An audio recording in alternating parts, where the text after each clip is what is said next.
Easter ദിനത്തിലുണ്ടായ കൂട്ടക്കുരുതിക്ക് സർക്കാർ ഉത്തരവാദിയാണെന്ന് ശ്രീലങ്കൻ പ്രധാനമന്ത്രി റനിൽ വിക്രമസിംഗെ ഇതാദ്യമായി തുറന്നു സമ്മതിച്ചു. രഹസ്യാന്വേഷണ ഏജൻസിക്കും സുരക്ഷാ ഏജൻസികൾക്കും വീഴ്ചയുണ്ടായെന്നും വിക്രമസിംഗെ പറഞ്ഞു.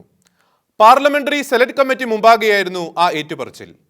3 ക്രൈസ്തവ ദേവാലയങ്ങളിലും 3 ഹോട്ടലിലുമാണ് ഇക്കഴിഞ്ഞ ഏപ്രിൽ 21-ന് ചാവേർ സ്ഫോടന പരമ്പരയുണ്ടായത്.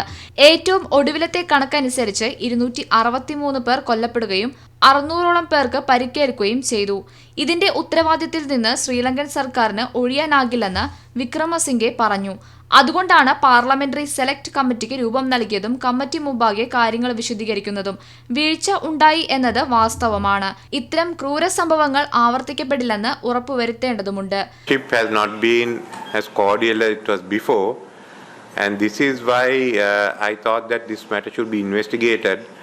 by a parliamentary committee. താൻ അവസാനമായി നാഷണൽ സെക്യൂരിറ്റി കൗൺസിൽ യോഗത്തിൽ പങ്കെടുത്തത് 2018 ഒക്ടോബറിലാണെന്ന് വെളിപ്പെടുത്തിയ പ്രധാനമന്ത്രി വിക്രമസിംഗ് NSC യോഗങ്ങളിലേക്ക് പ്രസിഡന്റ് മൈത്രിപാല സിരിസേന തന്നെ ക്ഷണിക്കാറില്ലെന്നും കുറ്റപ്പെടുത്തി.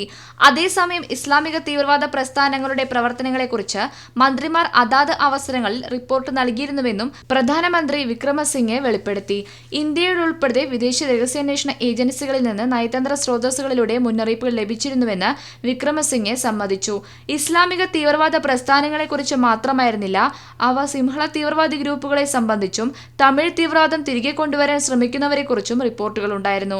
സഹ്റാൻ ഹാഷിമിനെക്കുറിച്ചും നാഷണൽ തൗഹീദ് ജമാഅത്ത് പ്രസ്ഥാനത്തെക്കുറിച്ചുമുള്ള മുന്നറിയിപ്പുകൾ ചില റിപ്പോർട്ടുകളിൽ ഉണ്ടായിരുന്നുവെന്ന് പ്രധാനമന്ത്രി വിക്രമസിംഗെ വെളിപ്പെടുത്തി. ഇതിന്റെ അടിസ്ഥാനത്തിൽ ചെയ്യേണ്ട കാര്യങ്ങളുടെ ചുമതല ടെററിസ്റ്റ് ഇൻവെസ്റ്റിഗേഷൻ ഡിപ്പാർട്ട്മെന്റ് എന്ന TIDക്ക് കൈമാറിയിരുന്നു. എന്നാൽ കടൽമാർഗം സഹ്റാൻ ഹാഷിം ഇന്ത്യയിലേക്ക് കടന്നു എന്ന ധാരണയിലായിരുന്നു TID. ആക്രമണ സാധ്യതയെക്കുറിച്ച് വിവിധ സുരക്ഷാ വിഭാഗങ്ങളുടെ മേധാവികൾ പരസ്പരം ബന്ധപ്പെട്ടിരുന്നുവെങ്കിലും അവരാരും പ്രധാനമന്ത്രിയുടെ ഓഫീസുമായി ബന്ധപ്പെട്ടിരുന്നില്ലെന്നും വിക്രമസിംഗെ വെളിപ്പെടുത്തി. International desk Shekinah news. Shekinah ടെലിവിഷന്റെ വാർത്തകളും പ്രോഗ്രാമുകളും യൂട്യൂബിൽ കാണുന്നതിനായി ഈ ചാനൽ സബ്സ്ക്രൈബ് ചെയ്യുക. നിങ്ങളുടെ മൊബൈലിൽ തത്സമയം നോട്ടിഫിക്കേഷൻ ലഭിക്കുന്നതിന് ബെൽ ബട്ടണിൽ വിരലമർത്തുക.